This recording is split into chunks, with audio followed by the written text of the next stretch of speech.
Dia harus menariknya dengan wanita. Mereka sudah bertemu dan dia tahu karakternya. Dia harus mengirim putrinya. Dia menatapnya. Dia tahu dia tidak datang sembarangan. Dia seorang pedagang, datang untuk menyelamatkannya. Mereka harus memberi petunjuk. Jiang Chen bertanya, kenapa mereka memberi petunjuk? Apa yang terjadi jika salah? Pria bertopeng bertanya, apakah dia berhak bertanya? Dia harus mengikuti perintah. Itu hidupnya. Jiang Chen bilang dia mengerti. Dia berpikir Taisik mencuri istrinya. Dia membesarkan putrinya untuk ini? Dia bodoh. Namun jika dia baik di mata tuan muda, itu tidak buruk baginya. Pria bertopeng ingin melihat pemimpin regu jatuh. Mereka akan mirip. Dia tertawa dan berteriak kesakitan, meninggalkan awan hitam. Setelah beberapa saat, protagonis berpikir bahwa kultus Guangyong menyembah dewa dan menyelamatkan makhluk hidup. Namun, api untuk menerangi makhluk hidup membakar segalanya dan menjadi nyata. Tempat ini gelap. Jadi, Guangyong menjadi kultus jahat. Setelah beberapa saat, protagonis melihat-lihat. Yultak bertanya kemana dia pergi. Hari itu panas, mereka harus mencari Taisik. MC menanyakan apakah dia tidak melihat sesuatu. Dia bilang tidak ada yang aneh. Apakah dia melihat sesuatu? Chunso mengatakan itu benar. Yultak bertanya tentang apa yang dia bicarakan. Protagonis melihat lebih banyak rumah daripada orang. Dia berpikir jika ada yang mati itu tidak aneh. Protagonis bertanya, kenapa penduduk di sini kebanyakan muda? Yultak bertanya, apa itu aneh? Dia berpikir itu adalah usia rata-rata di tempat itu. MC bertanya apa pendapatnya tentang cuaca. Dia mencatat langit cerah dan sedikit gerah. Sekarang dia berusaha membingungkannya soal cuaca. Apa yang salah? Apakah dia akan marah karena panas? Yultak melihat wajah pemuda yang marah dan berkata bahwa hari itu panas. Chunso bilang ini panas. Itu masalah. Dia terkejut. Dia menyapa sambil berlutut. Dia melihat bahwa dia berpakaian tebal di cuaca panas. Dia tidak paham apa yang dia bicarakan. Dia mendekat dan dia ketakutan. MC memintanya menatapnya dan bertanya, apa dia tidak mengerti? Dia berkeringat. Dia tidak panas? Dia bertanya ketakutan. Kenapa dia melakukan ini? Chunso bilang harus cek. Dia berteriak. Yultak berteriak, apa ini? Mereka di luar. Apakah dia suka ini? Protagonis melihat kakinya dan menangkap kelopak bunga. Dia yakin itu karena bunga mini. Mereka cantik, tetapi kaki wanita itu sangat buruk. MC melihat sekeliling dan bilang mereka harus pergi. Di jembatan batu, Joncheon berkata itu kutukan. Dia perlu bersiap untuk bulan depan. Mungkin dia bisa jadi pemimpin sekte. Dia melihat sekeliling dan menyelam ke dalam air di jalur rahasia, lalu muncul di gua. Dia berkata kesal bahwa mereka harus bertukar tempat. Dia bukan tikus perenang untuk sampai di sini. Penjaga berkata takut bahwa dia sudah kembali. Jiang Chen bertanya apakah dia sudah kurus. Dia tidak bekerja. Dia bilang tidak perlu melakukan apapun lagi. Kasino masih buka. Dia menyadari bahwa dia hanya bisa mengobrol. Mereka melewati orang-orang yang berdebat tentang kecurangan dalam permainan. Pertengkaran mereka semakin panas. Jiang Chen tiba-tiba memukul seorang penjudi yang berteriak kesakitan. Dia tidak akan tolerir kecurangan di sini. Dia harus pergi. Sebelum pergi, dia harus mengembalikan semuanya. Jiang Chen bilang kepada penjaga untuk membawa lebih banyak orang. Ada pekerjaan untuk mereka. Penjaga bertanya, kaget. Meski tuan muda di sini, dia tahu lembah ini kosong karena ini. Dia akan memutuskan sendiri. Apakah dia tidak tahu kenapa tuan muda ada di sini? Itu jelas. Chung Chun mengatakan bahwa dia harus membawa semua orang tanpa terkecuali besok. Jika tidak, mereka tidak akan sampai tepat waktu bulan depan. Penjaga mengerti. Dia tanya Taisik ada di mana. Dia mungkin bersama putrinya. Dia harus selalu bersamanya, kecuali saat bekerja. Chung Chun harus bawa mereka berdua ke sini. Biarkan dia mandi dan kirim dia bertemu tuan muda. Penjaga tanya apakah dia akan memberikannya, meskipun dia sudah melarang semua orang. Dia bilang, sayangnya, mereka harus berkorban untuk tujuan itu. Dia bilang ini cukup. Setelah beberapa saat, di gubuk Ulharjung, Putri Taisik bilang ke ayahnya agar dia makan dengan baik. Taisik, mantan pemimpin pasukan iblis Guangmyong, bilang susah bahwa dia juga harus makan. Dia bilang dia sudah kenyang, jadi ayahnya harus makan. Mereka bilang orang-orang penting dari istana kecil Myong sudah tiba hari ini. Sepertinya semua orang kesulitan. Dia bertanya tentang asal mereka. Haryong bertanya tentang tempat itu. Itu tempat tinggal Tuan Muda Guangmyung. Ekspresi Taisuk berubah mendengar namanya. Dia tersenyum, mungkin mengingat masa lalu. Ayahnya seperti apa? Kata-katanya. Haryong teringat bahwa dokter menyebutkan ayahnya menderita penyakit kronis yang sudah lama. Dia harus minum obat ini. Dia merasa itu bukan penyakit kronis. Dia harus segera pergi dari sini. Dia tahu minat kepala istana kecil. Ada suara ketukan di pintu. Haryong membuka pintu dan bertanya. Penjaga bilang pemimpin desa menunggu. Dia bertanya mengapa dia memanggilnya. Dia tidak bersama kepala istana kecil Myong, bukan? Dia tidak tahu. Dia perlu cepat, ayahnya dipanggil. Haryong heran, mengapa ayahnya di sana? Penjaga bilang berhenti. Atau butuh bantuan. Dia bilang mereka dalam perjalanan, harus menunggu. Lalu dia bilang, lihat wajahnya, harus mandi. Haryong merasa aneh saat menutup pintu. Dia berkata kepada ayahnya bahwa pemimpin desa menunggu. Saatnya pergi. Haryong merasa buruk. Ada apa? Setelah beberapa saat, mereka melewati gua gelap, lalu tiba di tempat judi. Dia berpikir, apakah ini kasino? Ayah benci tempat asing. Kenapa dia tenang? Apa dia sudah pernah ke sini? Penjaga bilang cepat. Dia bilang, dia harus pergi sendiri. Haryong bertanya, kenapa dia harus melakukannya? Penjaga bilang, pemimpin desa mau kasih ayahnya obat. Dia melihat ayahnya, tidak perlu. Dia sudah minum obat, jadi mereka pergi berdua. Dia bilang dengan gigi terkatup bahwa dia meminta. Haryong melihatnya dengan takut dan melepaskan tangan ayahnya. Tasek memegang tangan putrinya dan meminta dia untuk tetap tinggal. Tangannya bergetar. Pengawal itu menangkapnya. Obat menunggu. Dia menolak itu. Mereka menunjukkan tas dan bertanya, apakah dia tidak suka? Mereka bisa memberikannya sekarang. Tasek terkejut melihat tas itu dan menatap putrinya. Hurian terkejut.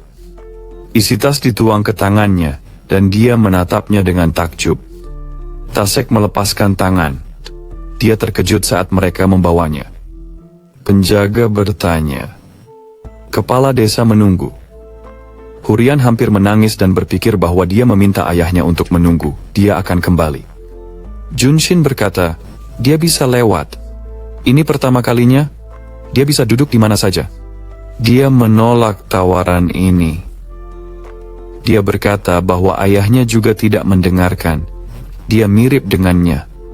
Pemimpin desa menghampirinya dan Haryong bertanya, kenapa dia memanggilnya? Janchun memegang wajahnya dan bertanya, apakah dia takut? Tubuhnya bergetar, mereka tidak akan bertemu beberapa hari.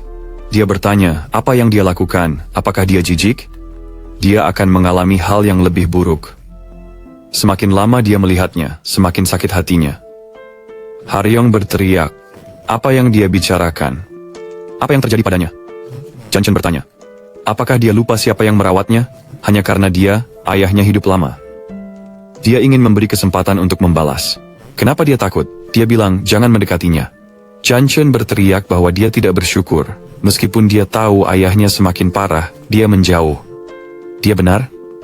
Dia ingin pergi dengan ayahnya kan? Dia akan memberinya peluang. Haryong bertanya apakah dia jujur. Dia bilang itu alami. Dia tidak peduli pada mereka. Mereka bisa pergi kemana saja kapan saja. Tapi tidak hari ini. Dia harus bertemu kepala istana kecil. Dia kaget. Haryong berpikir bahwa dia adalah pemburu tubuh yang menyusahkan. Dia merasa dia adalah orang yang sakit. Dia bertanya apakah dia menolak. Joncheon menanyakan dengan tawa. Bagaimana dia bisa berpenghasilan? Ayahnya berutang, jadi dia harus dijual. Haryong berteriak menolak. Dia menunjukkan bahwa ayahnya masih minum obat. Apakah dia tahu berapa biayanya? Dia tidak berpikir itu gratis, kan? Apakah dia bisa keluar dari sini dengan ayahnya? Kalau begitu, dia tidak akan melihat kehidupan. Haryong menangis, tubuhnya bergetar. Joncheon bertanya apa yang akan dia lakukan jika matanya bengkak. Apakah dia bisa melakukannya?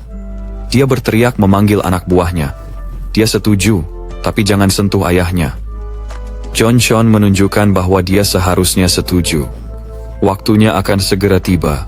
Dia harus bersiap. Dia tahu siapa dia. Dia harus ingat jika ingin hidup. Ini cukup untuk hatinya. Dia tak bisa menunggu. Jika dia menjual semua, dia kaya. Jiang Chen tertawa. Setelah itu, pelayan membawa dia ke rumah untuk beristirahat. Protagonis melihat dan berpikir tidak mungkin ada cukup air di sini. Ada ruangan mewah. Tidak ada yang bisa dirampok. Apakah uang bisa kembali? Mungkin dengan bantuan zat terlarang. Menurut aturan yang ada, produksi zat terlarang hanya diperbolehkan di Istana Racun, dan melanggar ini akan membawa konsekuensi. Jika mereka memaksa pekerja, semuanya cocok. Jika dia benar, Taisek di posisi kedua. Dia tidak bisa memaafkan kepala desa, tetapi tidak bisa menemukannya. Dia sudah berkeliling lembah. Butuh pabrik untuk mengirim 1000 penduduk desa, tetapi tidak ada tempat di sini. Haryung meminta izin untuk masuk. MC bilang bisa. Chunso terkejut. Haryong memperkenalkan diri, dan protagonis berpikir, apakah banyak kecantikan muda di sekte iblis? Dia cantik, dia bertanya. Protagonis terkejut. Protagonis berpikir pemimpin desa mengirimnya. Apa yang harus ia lakukan? Ini aneh. Seorang pervert membiarkan gadis masuk. Tidak mungkin salah. Tiba-tiba, Chunso meredupkan lampu. Haryong bertanya. Protagonis berbisik agar dia tenang. Protagonis berpikir, melihat wajahnya, bahwa dia sendiri yang menyarankan, dan sekarang dia menatapnya dengan tatapan itu. Dia bukan orang seperti itu. Protagonis bertanya. Dia berkata, aku tidak takut. Chunso mencatat pendapatnya berbeda. Haryong berteriak ketakutan bahwa itu benar. Dia tidak takut. Protagonis duduk di ranjang, membelakangi dia. Protagonis bertanya, apakah kamu tahu siapa aku? Dia bilang dia adalah pemuda dari sekte Guangyong. MC bilang dia juga dikenal sebagai seorang pervert. Kalau dia tahu dia harus siap, mereka harus menonton. Haryong bertanya dengan cemas. Apa maksudnya? Junseo bertanya. Kenapa dia bertanya? Jika dia datang bekerja, dia harus bekerja. Dia berteriak malu, mengaku tidak mengerti apa yang dia bicarakan. Protagonis bilang semua orang tahu apa yang bisa dilakukan pria dan wanita di kamar tidur, atau apakah dia tidak datang dengan kehendak sendiri. Haryong berkata, bergetar, bahwa dia tidak benar. Lalu dia bertanya, apa yang dia lakukan? Protagonis bertanya, kenapa dia takut lagi?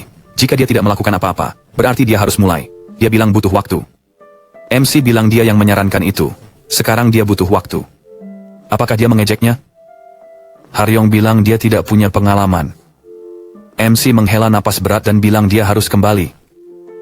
Dia menatapnya terkejut. Junseo menyuruh pergi. Haryong tiba-tiba memegang tangannya. Protagonis bertanya, apa yang dia lakukan? Apakah dia ingin membuat masalah besar? Dia bilang dia salah. Protagonis bertanya, apa yang salah? Haryong berkata malu-malu bahwa dia ingin bertanya. Dia berteriak, wajahnya memerah, kenapa dia bersikap seperti ini? Bukankah dia hanya seorang mesum? MC mengingatkan bahwa dia sudah bilang dia bukan tipe dia. Haryong bertanya apakah dia hanya perlu terlihat benar? Dia cepat memeluknya. Junseo berteriak kesal, mendorongnya menjauh. Apa yang dia lakukan? Haryong bilang dia yang meminta ini. Protagonis berteriak agar dia melepaskannya. Dia berteriak bahwa dia tidak ingin melakukannya. Dia bisa melakukannya sendiri. Mereka berjuang sebentar hingga mereka berada di ranjang. Mereka saling menatap. Haryong merasa malu bahwa dia tidak akan menolak. Protagonis berpikir, apakah dia ingin membuatnya terlihat mesum lagi? MC bilang jika dia tidak suka, dia harus menyingkirkannya. Ini berlaku untuk siapa saja. Bukankah dia takut? Dia berkata sambil menangis bahwa dia sangat takut. Namun dia mau. Junseo bilang dia setuju jika dia mau. Protagonis membuatnya pingsan dengan kemampuannya. Tokoh utama menganggap bahwa sekte iblis bukanlah organisasi yang sepele. Tak lama setelah itu, Haryong terbangun dengan terkejut dan berteriak, lalu dia melihat sekeliling. MC bilang cukup untuk hari ini. Dia pikir dia tidak ingat. Dia tidak perlu khawatir. Dia lakukan semua untuknya. Apakah dia bahagia? Dia bilang dia punya sesuatu. Tokoh utama berpikir, jadi ini yang diperlukan untuk melakukan hal-hal konyol? MC bertanya. Dia bertanya apakah ini serius? Dengan air mata, dia bilang ini penting. Haryong menangis, berbisik. Dia pikir, meski tidak ada yang terjadi, dia tidak tahu, jadi dia akan menderita. Dia berterima kasih kepada Tuan Muda. Dia harus berterima kasih kepada yang menyakitinya. Dia pikir dia gadis yang jujur. Dia datang sendiri, jadi dia minta maaf. MC bertanya, ayahnya di sini? Dia meminta agar dia menyelamatkan mereka. Chunso bertanya apakah wanita itu naif atau tidak tahu tentangnya. Haryung menatapnya dengan ngeri. Dia bertanya, mengapa dia berpikir dia akan mendengarkannya. Dia bertanya, apa yang bisa dia lakukan? Dia mencatat bahwa dia sangat materialistis untuk datang padanya. Haryung terisak, memegang selimut erat-erat. MC bertanya apakah mereka tahu seberapa sembrono dan sepele tindakan pemilik tubuh ini. Chunso menyadari dia mau mendengarkannya. Jika dia tidak memenuhi minatnya, dia akan menghancurkannya. Dia bisa mulai. Dia menatapnya dengan bingung. Tokoh utama bertanya, apakah dia tuli atau bisu? Haruskah dia dihancurkan? Haryung bilang ayahnya sakit. Jika dia tidak di sisinya, dia tidak bisa hidup. Dia bertanya, apa? Dia berteriak bahwa orang-orang di sini rendah hati, dan dia ingin tinggal dengan ayahnya. MC mengerti situasinya sekarang. Haryong ingin berbicara lebih banyak, tetapi dia terkejut dengan jawabannya. Chunso bertanya nama ayahnya. Dia menyadari bahwa nama belakangnya sama, dan nama depannya Taisek. Protagonis terkejut mendengar berita ini, dan dia bertanya, apakah namanya Taisek? Haryong mengonfirmasi nama ayahnya. Protagonis merasa ini lebih buruk. MC paham tentangnya. Dia bisa beristirahat di sini. Chunso melihat tas dan berpikir itu obat Taisek. Protagonis keluar dari ruangan dengan diam, lalu pergi ke ruangan pelayannya yang sedang tidur. Protagonis bangunkan. Yultak bertanya, apa yang dia lakukan di sini? Dia bertanya mengapa dia tidak tidur. MC meletakkan tas di meja dan bertanya apakah dia tahu apa itu. Yultak melihat isi tas yang tumpah, itu terlihat familiar. Dari mana dia mendapatkannya? Sangat mahal. Chunso bertanya, terlarang? Itu terlihat mirip dengan ini. Dia pernah. Karena itu, pemimpin kultus iblis melarang hukuman berat, dan sekarang hanya ada di istana racun menyeramkan. Apakah ini karena dia? Pemilik sebelumnya tanpa batas. Yultak tertawa dan mengingat saat dia berusia 14 tahun, membakar istana racun menyeramkan, dan kepala istana keluar dengan piyama. Pelayan tahu banyak tentangnya. MC bilang coba. Mengapa? Chunso memerintahkannya. Yultak tertawa, itu ketiga yang tak akan dia lakukan. Yang pertama adalah judi, yang kedua adalah alkohol, dan yang ketiga adalah zat terlarang. Dia menolak perintah itu. Dia bertanya, tidak bisa, apa gunanya? Dia merasa perlu untuk segera mencobanya. Dia menunjukkan bahwa dia tidak punya pilihan lain. Yultak memegang lehernya dan menggigit giginya. Dia tertawa. MC berpikir bahwa dia adalah jagak sebelumnya, dan ini bukan kemarahan. Yultak menangis dan merasa kasihan pada tuan muda. Chunso menunjukkan bahwa efeknya langsung, yang berbahaya. Protagonis melumpuhkan pelayannya dan bisa beristirahat. Maaf. Protagonis berpikir bahwa dia telah menghabiskan efek dengan kekuatan batinnya. Dia tidak akan menghadapi konsekuensi. Chahun memilih jalan yang salah. MC menjadi marah dan mengeluarkan topengnya. Sementara itu, Taishik terbaring di tanah dan memanggil Harin. Kedua pria itu melihatnya dan menyebutnya orang tua bodoh. Mereka harus memberitahunya. Dia harus memikirkan dirinya sendiri. Dia meminta untuk mengembalikannya. Dia memukulnya dan bertanya apakah dia masih kuat setelah makan banyak zat. Dia hanya seorang kakek malang yang bekerja di rumah judi. Kenapa kepala desa belum membunuhnya? Apa dia berguna? Hanya karena putrinya. Karena dia sudah dijual kepada tuan muda, berarti kematiannya sudah dekat. Dia tidak suka padanya. Tapi, dia selalu punya tatapan itu. Dia mendengar bahwa dia orang penting. Kecuali dia pemilik usaha kecil atau salah satu yang berkumpul dengan pendeta di istana api suci. Dia menatap Taishik yang serius dan bertanya apakah dia harus membunuhnya sendiri. Mereka bilang tenang saja. Apakah dia ingin dihukum? Mereka bisa bilang dia mati karena sakit. Dia harus melihat tatapan kakek itu. Dia mulai merangkak ke arah mereka dan meminta mereka mengembalikan putrinya. Salah satu dari mereka menarik rambutnya dan dengan wajah marah memanggilnya kakek yang keras kepala.